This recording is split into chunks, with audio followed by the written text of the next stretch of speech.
suédoise, par exemple. Je viens et je dis j'ai envie de vos prunes. Vous me dites, monsieur Didat, nous sommes au milieu de l'hiver et nous n'avons pas de prunes en hiver. Vous devriez venir au mois de mai, juin ou juillet. Bon, je peux connaître cette erreur. Vous pouvez commettre une telle erreur. Vous vous attendez à une sorte de fruit et vous venez en Afrique du Sud. Je parle de délicieux fruits que nous avons là-bas et vous venez hors saison. Vous savez, c'est litchis que nous avons en décembre. Si vous venez en juillet ou en juin, je dirais, personne ne vous tiendra à rigueur pour cela, pour ne pas savoir ce qui pousse dans cette saison ou ce qui ne pousse pas. Mais Dieu Tout-Puissant devrait savoir ce qu'il y a dans la saison et ce qu'il n'y a pas.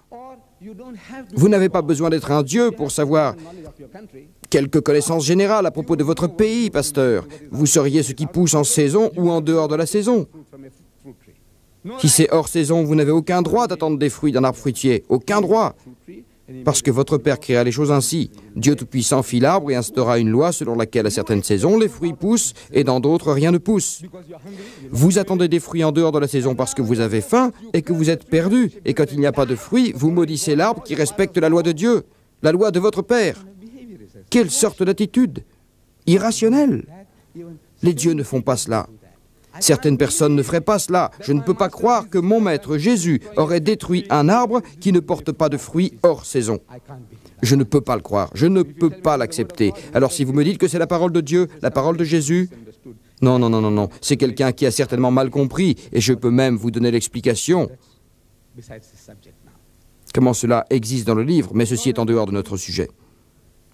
Dieu Tout-Puissant, Jésus, s'il est Dieu, eh bien c'est un Dieu impuissant, entre guillemets, impuissant. Jésus a dit, c'est ce qu'il a dit, de mon propre pouvoir, je ne peux rien faire.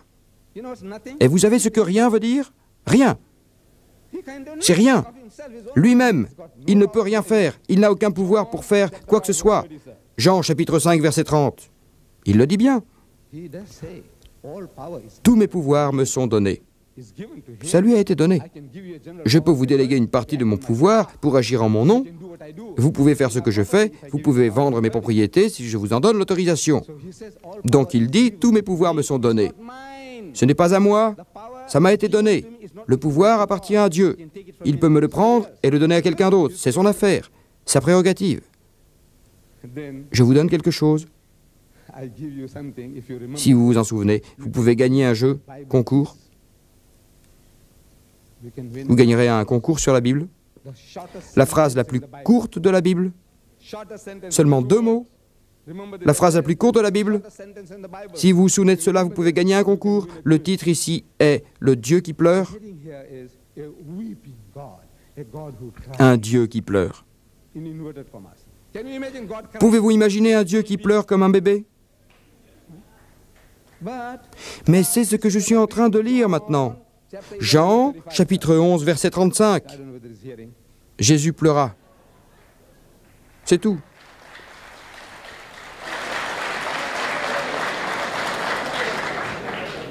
John chapter 11 verse 35. Jésus pleura. Il pleura. Savez-vous de quoi il s'agit? Lazare. Lazare, son ami, est mort. Voyez-vous, le plus grand miracle de Jésus ne fut pas de changer l'eau en vin. Vous avez fait un autre coup contre moi en disant que j'ai dit que Moïse était le plus grand que Jésus. Ça, c'est un autre mensonge. Non, je veux que vous prouviez ça. Que j'ai dit que vous avez, vous 10 minutes, monsieur. Je peux.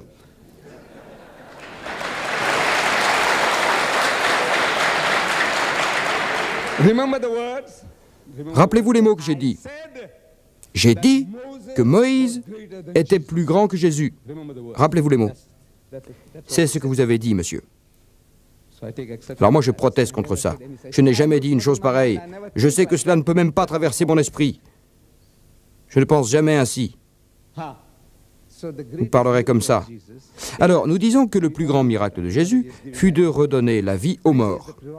Seul Dieu peut donner la vie. Il prend la vie et il vous donne la vie. Les chrétiens disent que Jésus redonna la vie aux morts. Je vous pose la question, Jésus a-t-il dit cela? Est-ce qu'il dit qu'il a redonné la vie aux morts? Non. C'est ce que vous comprenez. Mais je vous dis qu'il n'a pas redonné la vie aux morts. Il ne l'a pas fait. Lisez Saint Jean, je ne fais que vous donner la référence. Lisez Saint Jean, lisez le chapitre. Lazare, un ami de Jésus, mourut. Il va au village et rencontre Marthe. Et l'autre, Marie. Et elles lui disent, « Maître, si tu avais été là, tu aurais pu sauver notre frère de la mort. Tu peux guérir les autres. Tu peux les guérir, pourquoi ne pourrais-tu pas sauver notre frère de la mort ?» Alors Jésus dit maintenant, si vous avez la foi, vous pouvez voir la gloire de Dieu. Vous pouvez voir la gloire de Dieu. Et il demande, où l'avez-vous caché? Alors elle le conduit au sépulcre. La tombe sur la surface du sol. Un sépulcre et non pas une tombe. Elle le conduit au sépulcre et en les suivant, Jésus gémissait. C'est ce que dit votre Bible, monsieur. Il gémissait dans son esprit. Qu'est-ce que ça veut dire? Voyez-vous, lorsqu'on pleure amèrement et que nous murmurons des mots inaudibles aux autres, nous disons que nous gémissons, que nous ronchonnons en vérité. Il suppliait Dieu. Il dit, « Oh mon Seigneur, oh mon Père, mon ami Lazare est mort, je t'en supplie, redonne-lui la vie. » Et il se dirige vers Dieu en priant, et les gens autour de lui ne peuvent entendre ce qu'il dit. Alors ils disent qu'il gémit et qu'il ronchonne. Mais il ne ronchonne pas ni ne gémit. Il prie Dieu.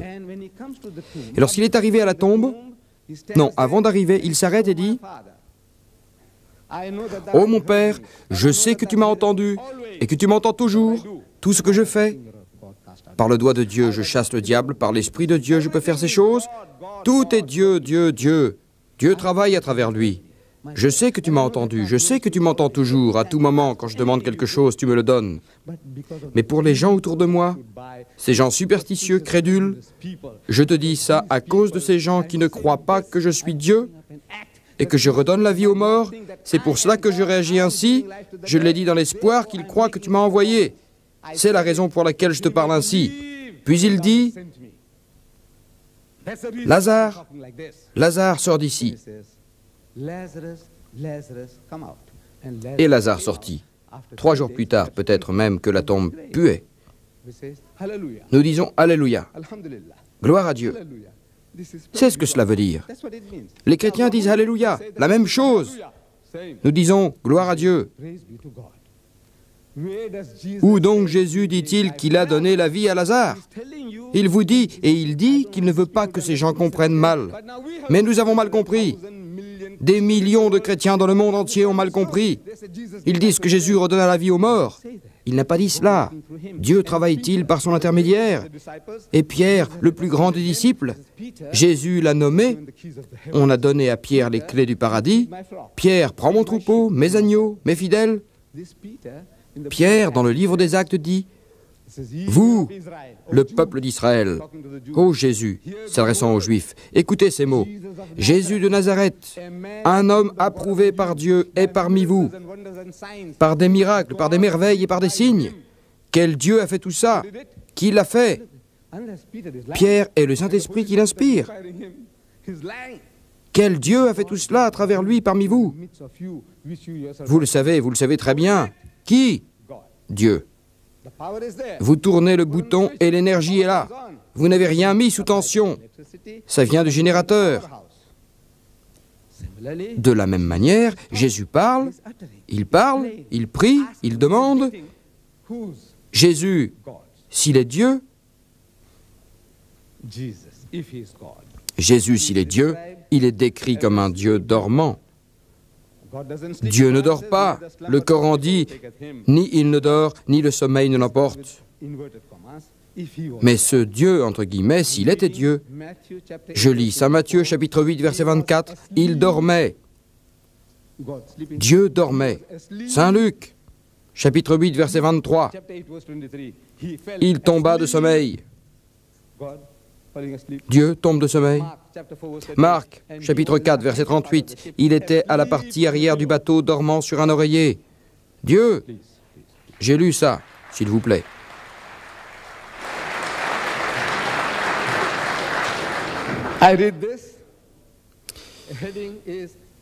J'ai lu ça, le titre était « Dieu a soif » avec le mot « Dieu » entre guillemets. Si Jésus est Dieu entre guillemets, il dit, Jésus dit, je meurs de soif. J'ai soif. Dieu, j'ai soif. Dieu est et Jésus a soif. Il a dit qu'il avait soif et qu'il boit. Moi, j'ai soif. Est-ce une qualité de Dieu? Je meurs de soif. Un Dieu qui se sent las. Dieu, entre guillemets. Alors Jésus se sent las, fatigué après ce voyage. Il s'assoit au bord du puits. Saint Jean, chapitre 4, verset 6. Un Dieu affligé, entre guillemets, et il a commencé à se sentir très triste et lourd. Saint Matthieu, chapitre 26, verset 27. Alors il leur dit, « Mon âme est si triste que je me sens au bord de la mort. » Saint Matthieu, chapitre 27, verset 38. Un Dieu gémissant. Nous avons déjà traité cela. Maintenant, voyons les prophéties. Vous savez, un des points clés de notre foi est les prophéties.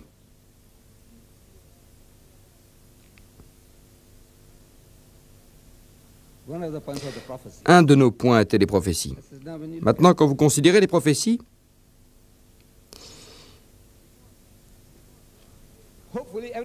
les gens attendent, plein d'espoir, la venue de Jésus, maintenant, à tout moment.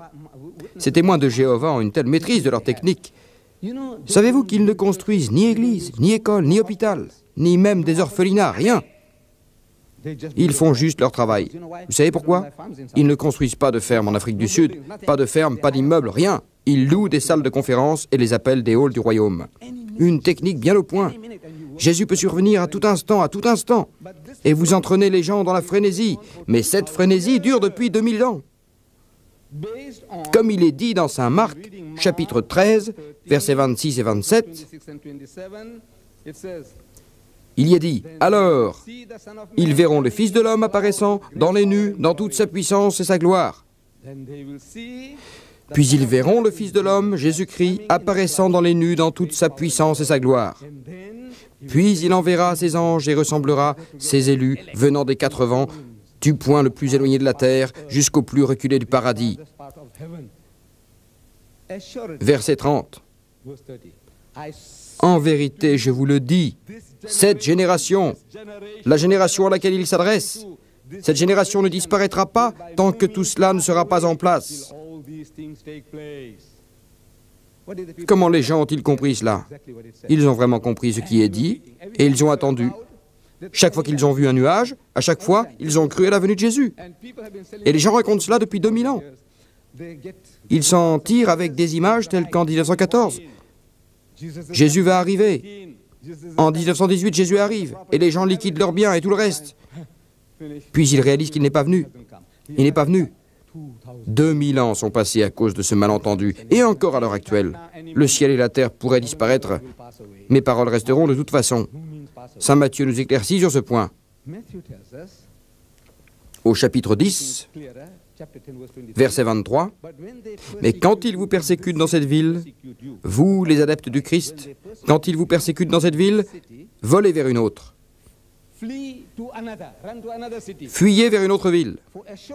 Je dois vous dire assurément, vous n'aurez pas traversé toutes les villes d'Israël avant que le Fils de l'homme ne soit revenu. » Et ils se sont enfuis. Et les premiers chrétiens ont été persécutés. Puis ils ont fui, et ils ont fui, et ils ont péri. 2000 ans ont passé. Faux espoir. Toujours. Et ils s'en sont allés, et ils ont cru. Alors, avant que nous puissions partir de Suède, nous venons de Suttenberg, et de Suttenberg dans quelle direction? Où? Et Jésus sera là, et les gens ont traversé toutes les villes, et ils sont morts, et leurs os ont pourri dans les tombes. Et il n'est toujours pas là. Mais on se sert toujours de l'émotivité des gens. Vous pouvez être dévoré par la frénésie de vendre vos biens, d'abandonner vos femmes et vos enfants à partir dans le désert. Cela peut arriver. Et c'est ainsi qu'est né le culte du suicide en Amérique. Le révérend Jim Jones, il l'a fait. Il a rassemblé ses disciples. 911. 100%. Et il a poussé chacun au suicide en buvant du jus de citron mélangé à du cyanure. Il les a tous fait boire. Vous pouvez imaginer cela? C'est ainsi que se bâtit l'émotionnalisme. On peut tout vous faire à tout moment. Mais, monsieur, 2000 ans sont passés et la promesse du retour n'est toujours pas tenue.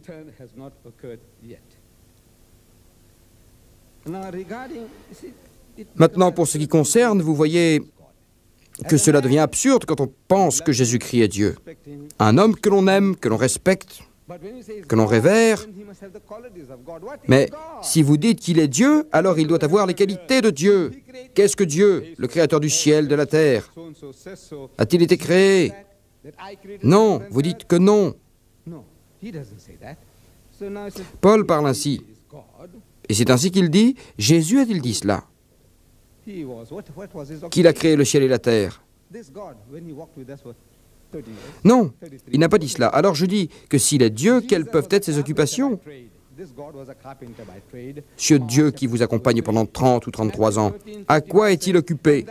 Le métier de Jésus était celui de charpentier. Ce Dieu était donc vraiment un charpentier. Dans Saint Marc, chapitre 6, verset 3, et Saint Matthieu, chapitre 13, verset 55, ils disent « Fils d'un charpentier ». C'est un charpentier et il est le fils d'un charpentier. Cela ne convient pas à Dieu. Le Dieu guerrier, le Dieu qui sort pour faire la guerre, la méthode du bras puissant, entre guillemets, la méthode forte. Il est entré dans le temple, il a commencé à chasser les marchands et ceux qui achetaient à l'intérieur, et après avoir fait un fouet avec des fines cordelettes, il les a assemblés et a confectionné un fouet, et il les chassa tous hors du temple, et avec un fouet, les moutons et les bœufs, et il les chassa tous hors du temple,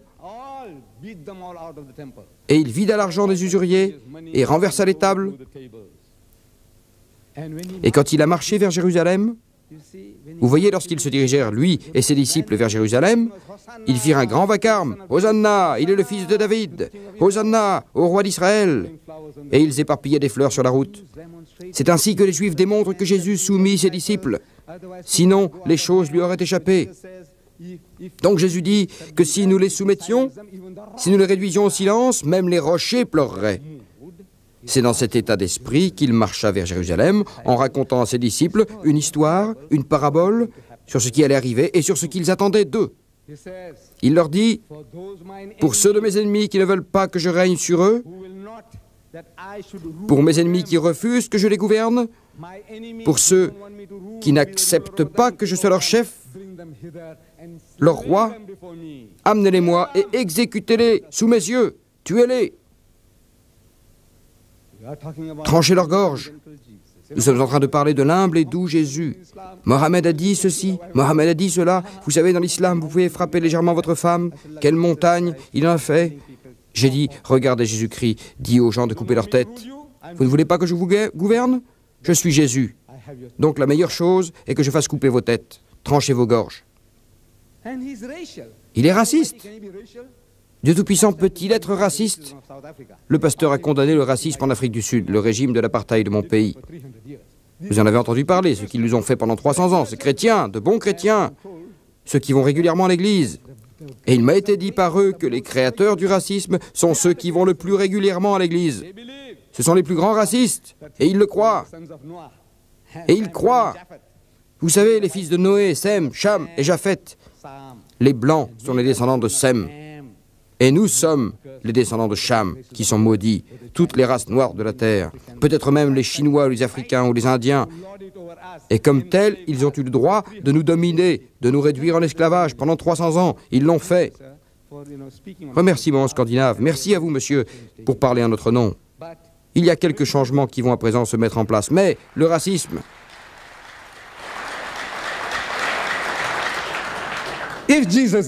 Si Jésus est Dieu, Dieu entre guillemets, ce Dieu est un juif insignifiant. Je vous lis dans l'Apocalypse, chapitre 5, verset 5, la lignée de la tribu de Juda. Jésus est de la lignée de la tribu de Juda. C'est un juif tribal.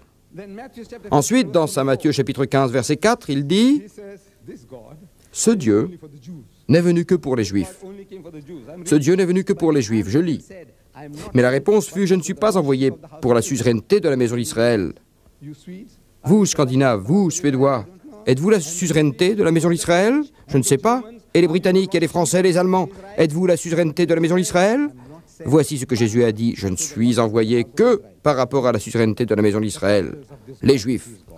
Les titres de ce Dieu, s'il est Dieu, cela est dit dans Saint Matthieu, chapitre 2, verset 2, le roi des Juifs. Dans Saint Jean, chapitre 1, verset 49 et chapitre 12, verset 13, il est le roi d'Israël. Le royaume de Dieu est lui, Jésus régnera sur la maison de Jacob pour toujours. Et son règne n'aura pas de fin. Voilà ce qu'était la promesse faite dans Saint Luc, chapitre 1, verset 33. Il allait régner sur le royaume de Jacob, sur la maison de Jacob, sur les Juifs, et son règne n'aura pas de fin. Mais au lieu de régner, nous savons ce qui lui est arrivé. C'est Ponce Pilate qui était sur le trône de David, et c'est lui qui l'a jugé. Étonnant. Il était supposé être le maître à jamais. Je ne sais pas si dans sa langue suédoise, vous avez le terme à jamais. En anglais, cela veut dire pour toujours. Et non pas pour un jour, une minute ou une année. Et pourtant, cela ne s'est pas encore accompli. Même aujourd'hui, après 2000 ans, ses ennemis sont toujours installés à Jérusalem.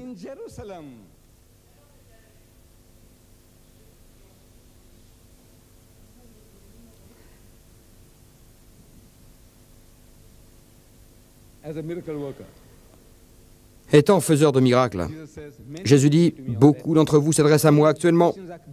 Vous voyez, les chrétiens se vantent, ils exorcisent les démons qui possèdent les gens, et ils guérissent les malades, les aveugles et les lépreux. C'est ce qu'ils prétendent au nom de Jésus. Demandez à n'importe quel missionnaire au nom de qui il agit, et il vous répondra au nom du Seigneur Jésus. Comment faites-vous? Il vous dira au nom du Seigneur Jésus. Amen. Amen.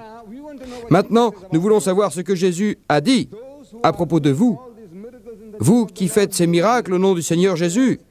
Il dit dans Saint Matthieu chapitre 27, versets 22 et 23, « Plusieurs s'adresseront à moi ce jour-là, le dernier jour. Seigneur, Seigneur, n'avons-nous pas fait des prophéties en ton nom?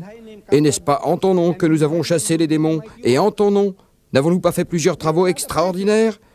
Ceux-là sont les prêcheurs qui se vantent de guérir l'aveugle, le lépreux et de ressusciter les morts, même si cela s'entend au sens spirituel. Ils font cela au nom du Seigneur Jésus. Ils disent, le Seigneur Jésus dit, que dira-t-il? Il dit, je leur dirai alors, je ne vous connais pas, éloignez-vous de moi, vous qui travaillez avec iniquité. Allez-vous-en, allez-vous-en, foutaise, allez-vous-en. Étonnant. Vous avez fait toutes ces choses, sacrifiant votre vie, votre famille et toutes choses, voyageant au Pakistan, en Indonésie, en Afrique, avec la poussière, les mouches et les maladies autour de vous. Et vous avez fait tout ça, et Jésus vient vous dire, « Monsieur, éloignez-vous de moi, je ne vous connais même pas. » Je veux que vous leur expliquiez.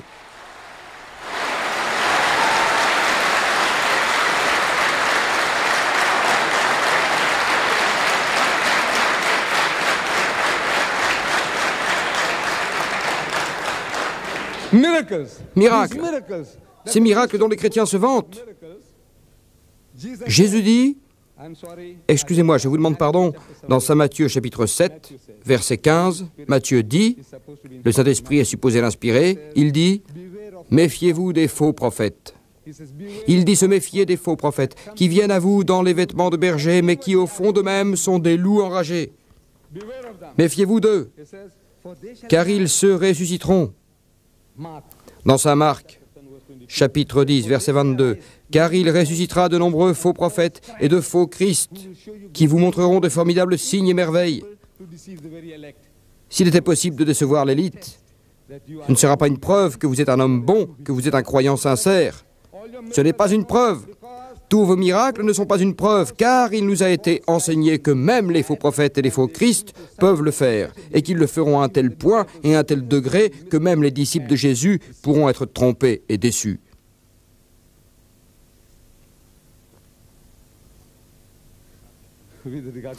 À propos de l'histoire de poison de la nuit dernière, vous voyez... Merci. À propos donc de cette histoire de poison, le jeune homme a posé une question correcte. Il se justifiait en posant une question correcte. C'était pour lui une question de foi. Vous avez la foi? Puis je voudrais une preuve. Et Jésus-Christ, si c'était lui, dans l'évangile de Saint Marc, chapitre 16, au dernier verset, le verset 17, lisez-le, lisez-le. C'est ce que vous êtes supposé faire. Mais vous savez, dans cette Bible-là, ce verset est absent. Pasteur, les versets 9 à 20 de Saint Marc sont manquants. Je ne sais pas si quelqu'un ici... Vous, jeune homme, vous pouvez lire l'anglais? Non, vous ne pouvez pas. Pasteur, voudriez-vous m'aider?